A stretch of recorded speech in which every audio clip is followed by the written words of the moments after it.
Hola, ¿cómo están? Bienvenidos a nuestro canal de Fe en Dios al Extremo.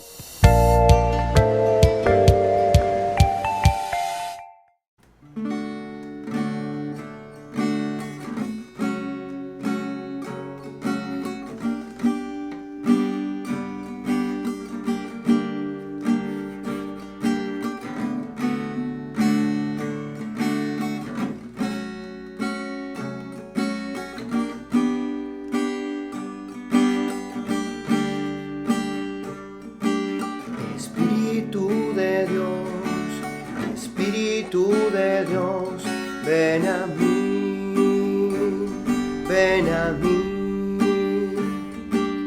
Espíritu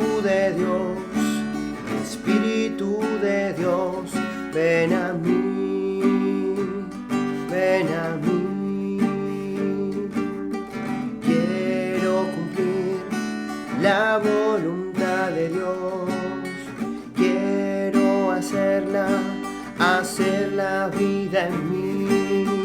Quiero cumplir la voluntad de Dios, quiero vivirla muy dentro de mí. Espíritu de Dios, ven a mí, ven a mí. Espíritu de Dios, ven a mí, ven a mí.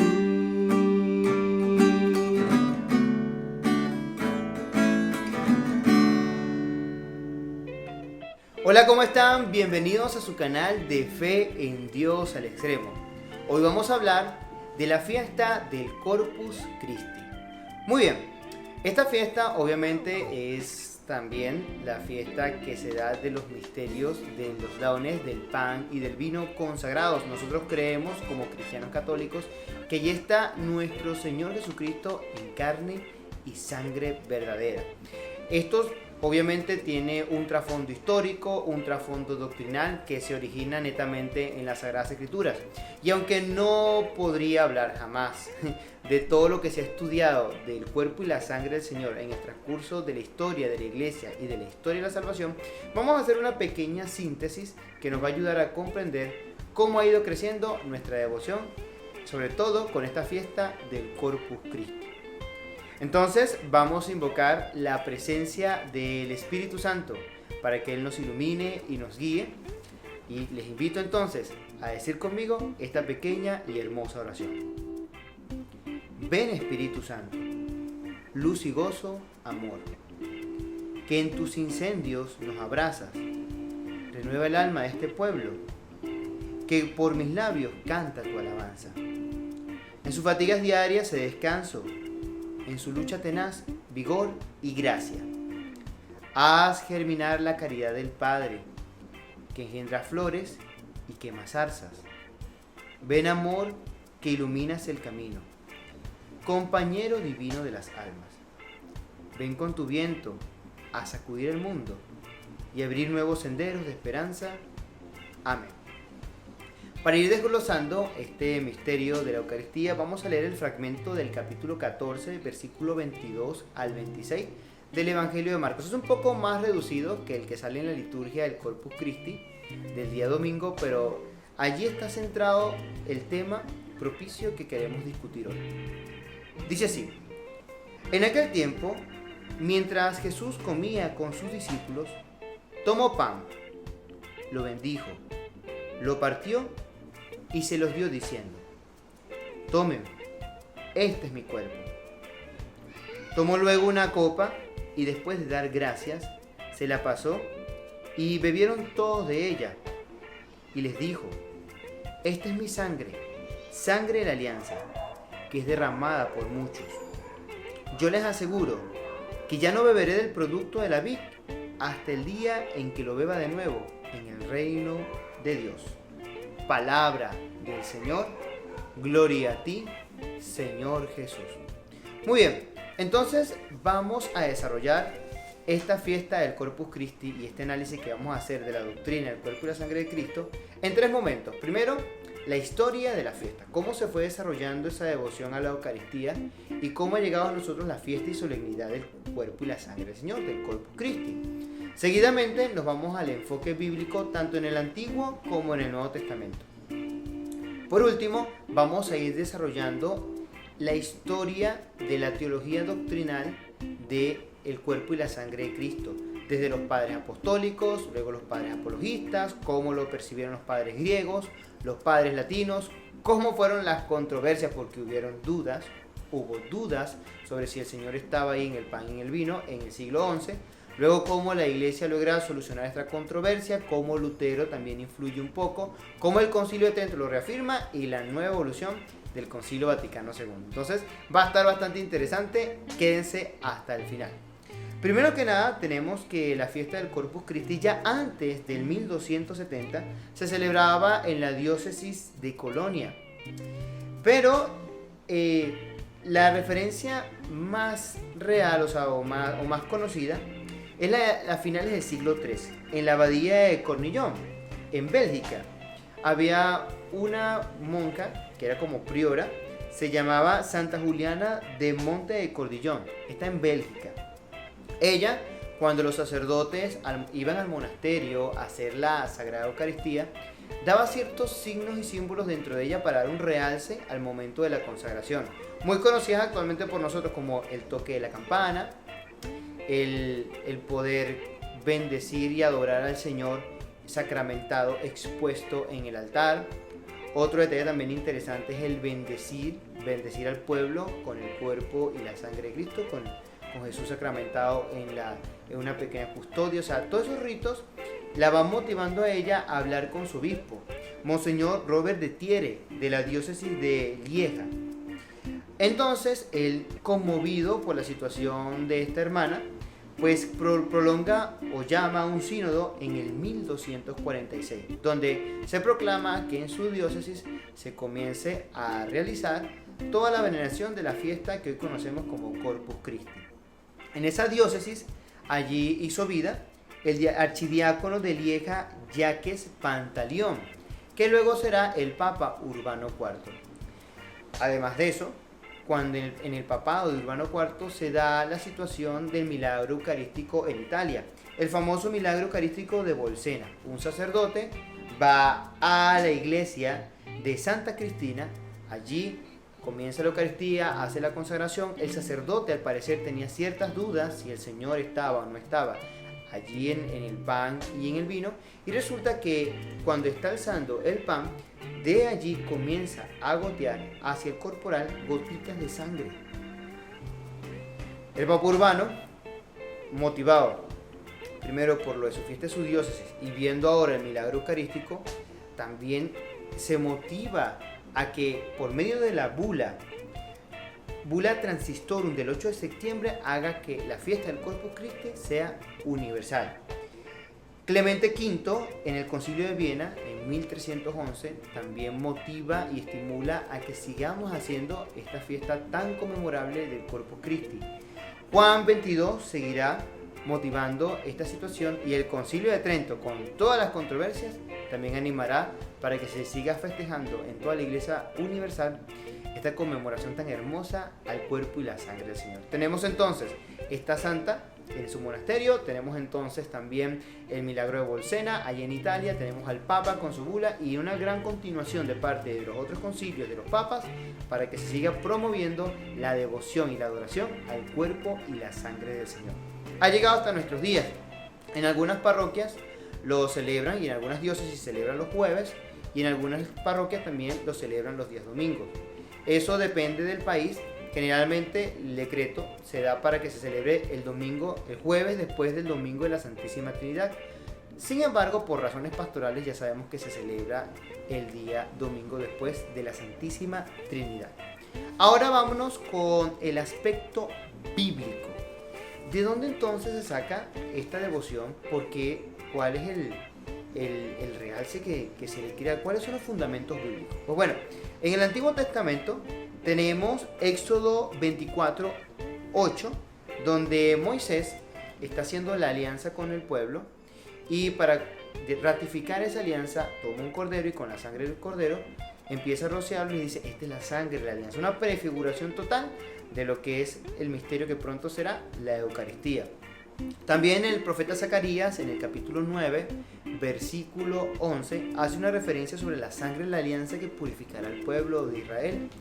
Y también tenemos la referencia al maná, la referencia de la roca, la referencia de Melquisedec dentro del Antiguo Testamento. Varias referencias que nos ayudan a comprender que ya desde el pueblo de Israel se estaba dando una prefiguración de lo que nosotros hoy conmemoraremos como la Cena del Señor. Para el Nuevo Testamento, ya les había hablado de ella en la carta a los Corintios, capítulo 11, versículo 23 al 56, en la primera carta a los Corintios, Pablo nos habla de la Cena del Señor. Este es uno de los escritos más antiguos históricos que se tiene de la Eucaristía. Pablo dice que aquellos que consumen indignamente el cuerpo y la sangre del Señor, o sea, están molando su propia condenación, que hay que prepararse y recibirlo dignamente, porque este es el cuerpo y la sangre del Señor. Es el texto más antiguo que se tiene. Seguidamente, y es obvio, tenemos la institución de la Eucaristía en el Evangelio de Marcos. Marcos fue escrito entre el 60-70, si el Corintio fue escrito en los 50, ya por los 60 tenemos el Evangelio de Marcos. En el capítulo 14, versículos 22 al 26, tenemos la institución de la Eucaristía. Seguidamente, por los años 70-80, tenemos en el capítulo 26, versículos 26 al 29 del Evangelio de Mateo, la institución de la Eucaristía según este Evangelio. También por los mismos años, vamos a encontrar en el Evangelio de Lucas la institución de la Eucaristía. Por doble partida la tenemos en el otro escrito de Lucas, los Hechos de los Apóstoles, y en el capítulo 22, versículos 19 al 20, la institución de la Eucaristía lucana.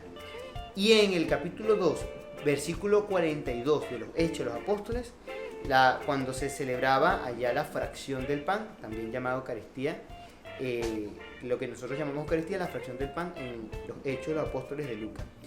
Ya sabemos por los estudios que se han hecho y también por la misma narración que nos cuenta Juan, que como tal no hay una última cena así explícita, ni una institución de la Eucaristía explícita como tal, sino que hay un discurso en el capítulo 6, versículo 51 del Evangelio de Juan, el discurso del pan de vida en la sinagoga de Cafarnaúm. A pesar que no hay una institución de la Eucaristía explícita, Jesús se hace llamar si yo soy el pan de vida y quien me come tiene vida eterna. Esto aparece en Juan.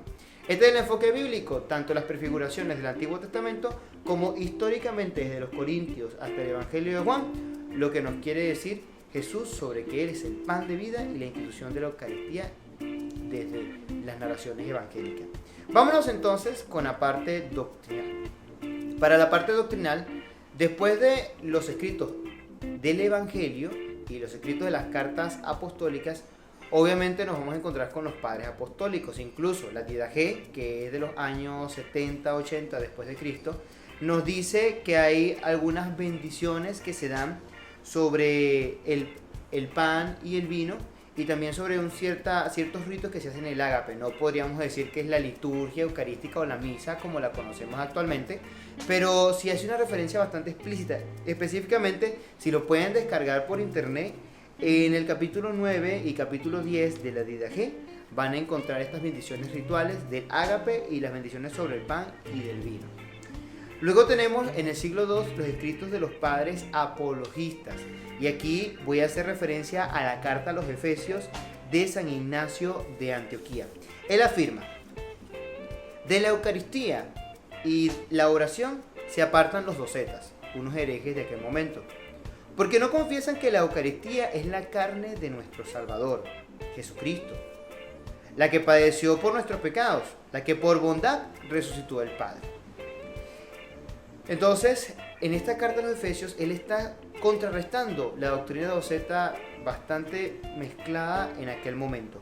Luego tenemos en el 165, en la Apología 66, la primera Apología en el capítulo 66 de San Justino, él afirma: porque estas cosas no las tomamos como pan ordinario ni como bebida ordinaria, no, sino que, así como el Verbo de Dios, habiéndose encarnado Jesucristo nuestro Salvador, tuvo carne y sangre para nuestra salvación, así también se nos ha enseñado que el alimento eucaristizado, mediante la palabra de la oración procedente de él, alimento del que nuestra sangre y nuestra carne se nutren, con arreglo de nuestra transformación, es la carne y la sangre de aquel Jesucristo que se encarnó. Es una visión muy encarnacionista, o sea, así como el Señor se encarnó y tomó la carne del vientre de María, así también ahora en cada Eucaristía de los sucesores de los apóstoles, de los sacerdotes, entonces se toma Él y se encarna nuevamente en ese pan y en ese vino, en ese pedacito de pan y en ese poquito de vino, y se convierte en cuerpo y sangre del Señor. Irineo de Lyon se va a encontrar con los herejes gnósticos, y es que los gnósticos de aquel tiempo tienen una mentalidad de que la materia, la carne es mala, entonces si el pan es materia y lo comulgamos, entonces es mala, la verdadera salvación es espiritual. Irineo de Lyon, en el año 140-150, desde el capítulo 4 de Ad versus Hereses, o hacia en contra de los herejes, él afirma: así como el pan que procede de la tierra, al recibir la invocación de Dios, ya no es pan común, sino Eucaristía, compuesta de dos cosas, la terrena y la celestial, así también nuestros cuerpos, cuando han recibido la Eucaristía, ya no son corruptibles, sino que tienen la esperanza de la resurrección. Entonces no es solamente una visión eucarística sacramental, sino también, digámoslo así, escatológica del más allá. Así como el Señor transforma ese pan, ese vino, en cuerpo y sangre del Señor, así nosotros, nuestros cuerpos corruptibles, cuando tomamos, consumimos ese cuerpo y esa sangre del Señor, entonces nos divinizamos. Es hermoso, pues nos estamos dando cuenta que los padres apostólicos y los padres apologistas no se ponen a discutir si ahí está o no está el Señor. Ellos creen firmemente, los formados por los apóstoles y aquellos sucesores de los apóstoles creen firmemente que este es el Señor, y lo contrarrestan contra cualquier herejía. Eso es muy interesante. Seguidamente nos vamos a encontrar ya en el siglo III y en el siglo V con dos vertientes que se complementan: la de los padres griegos, por acá por la zona de Alejandría y Antioquía, y la de los padres latinos, ya más aquí Italia, la zona occidental de la iglesia. Entre los padres griegos, ellos van a hacer una insistencia en el contenido real del símbolo, o sea, ahí está el Señor, pero sobre todo desde el ámbito de misterio pascual y de la divinización del hombre. O sea, para ellos no es una referencia el hecho de los simbolismos, sino del misterio, o sea, lo que engloba el misterio de salvación que se da en cada Eucaristía.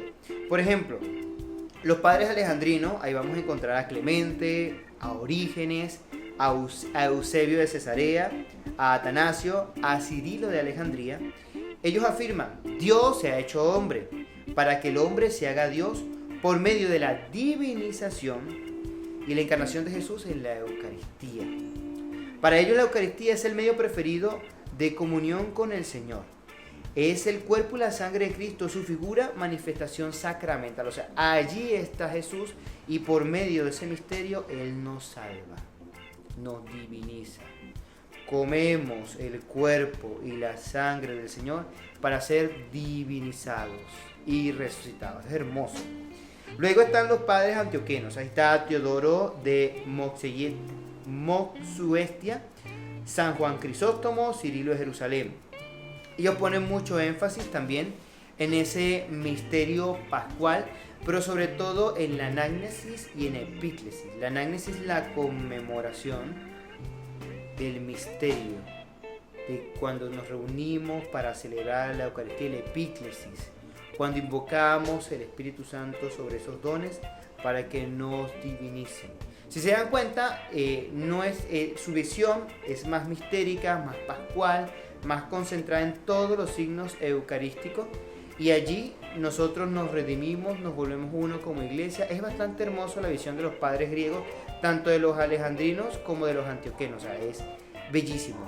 Pero luego nos vamos a encontrar con los padres latinos, también del siglo III, siglo V, con otra geografía y también con otra visión. Ellos se van a centrar más en los dones, en si el pan y el vino se transforman o no se transforman en el cuerpo y sangre del Señor. Y vamos a tener, por ejemplo, a Tertuliano III, a Cipriano de Cartago, a San Ambrosio y a San Agustín.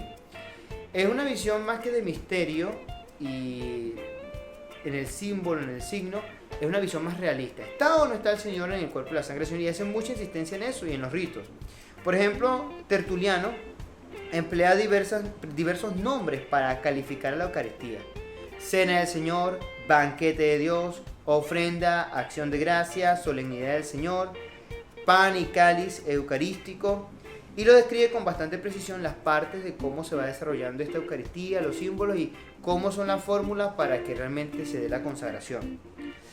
Luego está Cipriano de Cartago, con motivo de la discusión con los acuarios. Los acuarios, ellos no estaban consagrando con vino, sino que estaban consagrando con agua. Y dicen, no, o sea, hay que poner mucho énfasis en los dones, pan y vino, para que se dé la consagración. San Ambrosio, en su libro De Sacramentis y de Mysteri, él también hace una referencia sobre todo lo que hablamos del Antiguo Testamento, la visión del maná, del Melquisedec, de la roca viva, como prefiguración, imagio de lo que será la salvación en el Nuevo Testamento. Y afirma que lo que es transformado misteriosamente, el pan y el vino, ya entonces no son pan y vino, sino cuerpo y sangre del Señor. O sea, una afirmación bastante realista. Y está la carne de Dios. San Agustín en sus sermones hará un énfasis neoplatónico, un énfasis también simbólico real, igual que todos los padres latinos occidentales, y eclesiológico. Es decir, cuando uno tiene una visión platónica, ve como que el pan es la materia y el espíritu se mete en la materia y la transforma. Entonces esa materia que se transforma ahora es carne y se comparte y se comulga con el pueblo, y nosotros nos sacramentalizamos porque ahí está realmente Jesús. Ya no es pan ni vino, sino cuerpo y sangre de Dios. Es la visión más de los padres latinos, es la que más va a influenciar a nuestra iglesia occidental, y la de los padres griegos pues será más que todo el símbolo que cómo nos diviniza. O sea, no se cuestiona cómo se hace la transformación del pan y el vino en cuerpo y sangre de Dios, sino en todo el misterio. Ya está allí, dicen los padres griegos, ahora eso nos diviniza. Los padres latinos sí se van a concentrar en más, sí está, pero hay que comprobarlo. O sea, ahí está y se comprueba de esta manera, metafísica, filosófica, teológica, y hacen más énfasis en eso. Luego vamos a meternos en la máquina del tiempo y vamos a trasladarnos al siglo VI y siglo VII. Nos vamos a encontrar con el pseudo Dionisio y también con San Isidoro de Sevilla. Ellos van a hacer tres énfasis: una insistencia de que hay un cambio real de pan y vino en cuerpo y sangre del Señor, en carne y sangre. Luego, por medio de una virtud secreta que se da por el Espíritu Santo. Y el momento más importante es cuando el sacerdote dice las palabras de Jesús. Coloca las manos y pone: tomad y comed todos de él, este es mi cuerpo, tomad y bebed, este es mi sangre. O sea, para que se dé la consagración y para que esté el Señor, tiene que haber todo el misterio ritual que pues ya venía evolucionando con los padres latinos. Pero eso va a crear en el siglo XI y se va a extender hasta el siglo XVI un problema entre realismo y simbolismo. Vámonos entonces al monasterio de Corbière y sus grandes representantes. Estos dos autores, estos dos monjes, van a escribir un libro o dos libros distintos, pero con el mismo nombre, El cuerpo y la sangre del Señor, en años distintos y con pensamiento diferente.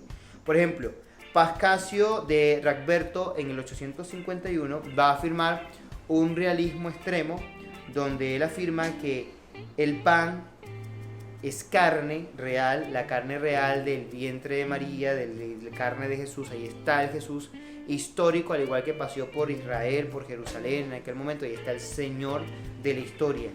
En cambio, Ratragno, en el 868, está en contra del realismo. Él dice que el cuerpo del Señor está en el cielo resucitado y que el cuerpo sacramental, o sea, el pan y el vino, viene a ser un modo espiritual o otro cuerpo, y eso genera realmente la controversia del siglo XI, bastante fuerte, pues allí van a aparecer los sínodos y concilios que van a hacer que Ratragno se retracte de lo que está diciendo, y estos concilios van a irse más por el realismo, porque dice que responde más a la situación bíblica, a la evangelización bíblica y a las narraciones bíblicas que encontramos en los evangelios y en la carta a los Corintios. Van a hacer que se retrate Ratragno, y en el Sínodo Laterano del Papa Nicolás II en el 1059 pues se afirma que ahí está la carne del Señor y la sangre del Señor. No especifica mucho, pero sí se enfoca más en el realismo. Igual el Concilio Laterano junto con el Papa Gregorio VII en el 1079 también va a seguir afirmando el realismo. Seguimos evolucionando en la historia y nos vamos a encontrar con Pedro Lombardo y también todos los de la escuela escolástica. Van a plantear 4 hipótesis. Primero, está la hipótesis: o los dones de pan y vino se transforman en cuerpo y sangre del Señor, o los dones coexisten, pan y vino coexisten con cuerpo y sangre, o el pan y el vino son aniquilados, o también está la doctrina, que es la más aceptada, de la transustanciación. El cuerpo y la sangre de Cristo están allí, el pan y vino se transforman. Lo afirman de la siguiente manera: la sustancia del pan y del vino se transmuta o se transforma en la sustancia del cuerpo y la sangre de Cristo, como sucede en el cuerpo con los alimentos. La mutación eucarística no puede ser un acto negativo de Dios, afirman, sino que debe ser algo positivo. No se trata de aniquilación, ni de simple sustitución de sustancias, sino de la conversión de una sustancia en otra, elevándola por el poder de Dios a una dignidad del cuerpo y sangre de Cristo. Esta visión escolástica y teológica y tanto filosófica la van a tener Pedro Lombardo, Alejandro de Ales, Alejandro Magno y obviamente el que escribió la Suma Teológica, Santo Tomás de Aquino. Una visión tomista, dijéramos, ya en el futuro. Entonces, el cuerpo y la sangre de Cristo, hay una transustanciación, se transforma la sustancia, aunque ahí está la apariencia de pan y la apariencia de vino, ahí está el cuerpo y la sangre del Señor, carne real de Jesús, sangre real de Jesús. Entonces hay una transformación, ya ahí no está el pan, ya ahí no está el vino, ahí hay carne y sangre de nuestro Señor Jesucristo. La visión de transustanciación la va a rechazar Martín Lutero, va a tener un gran respeto, pero sobre todo en los escritos del año 1518 y el año 1522 va a hacer su visión suma teológica acerca de lo que él piensa. Él, a diferencia de Calvino, que si niega la Eucaristía, cree que ahí está Jesús en la Eucaristía. Lutero cree que Jesús está en el pan y en el vino. Sin embargo, niega la doctrina de la transustanciación, sino que más bien se va por una visión de encarnación, pero que eso no deja de ser pan ni vino. Entonces no acepta como tal la teología y la doctrina de la transustanciación. Tampoco cree que después de la Eucaristía allí se quede el Señor para su adoración, entonces no cree en la exposición del Santísimo ni que el Santísimo bendiga, pues después de la misa ya el Señor no está allí. Y la Eucaristía, dice él, es un don de Dios al hombre, no una ofrenda del hombre a Dios realizada por un sacerdote o un ministro. No se necesita de sacerdote entonces, ni tampoco de misales, ni de rituales, según la visión de Martín Lutero. En el siglo XVI se da el Concilio de Trento y pues llama anatema a aquel que rechace totalmente la visión realista de la transustanciación y también de que el Señor se quede allí en el pan y en el vino para ser adorado. Entonces, anatema sea. Eso va a hacer que en el plano ecuménico haya lamentablemente una disminución de acercamiento entre todas las comunidades cristianas y va a golpear fuertemente, digámoslo así, el ecumenismo y la unión entre los cristianos. Hay muy poco avance, se desarrolla mucho la teología dogmática, pero más de una visión apologética que de buscar como que una conciliación. Tomistas, escotistas, dominicos y jesuitas van a mantener toda la Edad Media este sistema hasta que llega por fin el Concilio Vaticano II en 1965. Él va a retomar algo muy interesante, no se va a centrar tanto en la visión de los dones, sí la va a tomar, sí, va a seguir creyendo en la transustanciación. Luego el Catecismo de la Iglesia Católica en 1992 lo va a reafirmar, pero ya su enfoque central es muy al misterio pascual. ¿Recuerdan? Los padres griegos, igual, o sea, más atención al misterio que nos diviniza. Creemos firmemente que ahí está el Señor. Es un misterio por el don del Espíritu Santo. Ese pan y ese vino ahora son cuerpo y sangre del Señor. Entonces nos diviniza y al divinizarnos nosotros nos volvemos también en sacramento de salvación para la humanidad como iglesia y somos misioneros y tenemos que evangelizar. Eso va a quedar muy claro en la Sacrosantum Concilio, en la Constitución Sacrosantum Concilio del Concilio Vaticano II. El haber situado los sacramentos en la dinámica de la historia de la salvación, continuación de la historia de la salvación por los sacramentos y por la iglesia, fue excelente en el plano del Sacrosanto Concilio. La ampliación del concepto de sacramento como presencia de Cristo y de la iglesia en sus 7 sacramentos también da un gran avance. La recuperación de la riqueza de los sacramentos como signo de un misterio que la Iglesia celebra y actualiza para la salvación de los hombres y su propia edificación. Este rescate del misterio pascual, de ya no estar tan atentos, de especificar en qué momento el pan se transforma en cuerpo de Cristo, ni en qué momento el vino se transforma en sangre de Cristo, sino centrarse más en que ahí está. Sabemos que por la acción del Espíritu Santo es un misterio, y cuando lo recibimos nos transforma, recibimos la sangre y la carne de Dios misteriosamente, como lo creyeron las primeras comunidades cristianas sin preguntarse si la ecuación daba o no daba con el cuerpo y la sangre, pero ahí está, nuestro Señor está allí. Eso fue excelente. Incluso estaba hablando con un amigo sacerdote acerca de cómo va la evolución de los estudios acerca de la transubstanciación, porque teníamos esa visión doctrinal desde la Edad Media, si se mantenía o si había evoluciones teológicas. Ciertamente sí hay algunos sacerdotes, investigadores, teólogos y muchos laicos, y de verdad los animo a todos los laicos a que estudien muchísimo. Hay una visión teológica de la transignificación, o sea, obviamente no está aprobada, pero lo cierto es que Jesús también se llama pan de vida, y cuando Él le da a los discípulos el pan de la vida, es el pan, o sea, Él da su cuerpo y su sangre, pero también da pan y da vino. Entonces hay muchos teólogos que han avanzado mucho en esa visión para promover sobre todo la unidad entre los cristianos, y es excelente, o sea, es excelente. Ojalá se den la oportunidad de investigar y de indagar. No es un tema de dogma ni de doctrina, pero es un avance teológico que se está dando a nivel pastoral y que nos ha ayudado mucho. Y el Vaticano II ha sido uno de los grandes promotores, y agradezco a Dios porque el Espíritu Santo abrió las ventanas de la Iglesia para que nosotros concentrarnos ciertamente en el misterio, pero en el misterio que hace que nos divinicemos nosotros y que divinicemos este mundo. Nuestra responsabilidad misionera como Iglesia y de comunión. Es un misterio de comunión, un misterio de salvación y un misterio de misión. Y eso es lo interesante del Concilio Vaticano II. Nos pone responsabilidad, no a calcular ecuaciones de cómo pasó, cómo se convirtió, si está, no está. O sea, no es eso, está. Él está misteriosamente y sacramentalmente ahí. Y ahora nosotros como Iglesia actualizamos y continuamos el reino de Dios y sacramentalizamos, eucaristizamos. Somos pan partido para la humanidad. Es hermoso. Muy bien. Luego vamos a ver cómo lo enfoca el Papa Francisco. El Papa Francisco también va mucho por este enfoque. Es la responsabilidad de la Iglesia, porque ya somos conscientes que está el misterio. Y ese misterio pascual, ahora, Él es bendición para mí, yo soy bendición para el otro. Él es humilde Dios, porque se queda en el pan y el vino para que yo me divinice. Entonces yo me comparto con nosotros, soy sencillo y humilde, y soy pan partido para la humanidad. Lo comparte. Esta reflexión la van a encontrar en el barrio romano de Casal de Bertone en el 2019. Y espero que también les guste. Los invito a seguir analizando, a seguir estudiando. O sea, no es un tema que se termina. Yo solamente estoy dando una pequeña síntesis. Disfrútenlo mucho. Yo de verdad me emocioné muchísimo cuando estaba investigando acerca de la Eucaristía. Ahora, esta visión misionera que se tiene del sacramento eucarístico es hermosa, consciente de que está ahí el Señor, y bueno, y ánimo.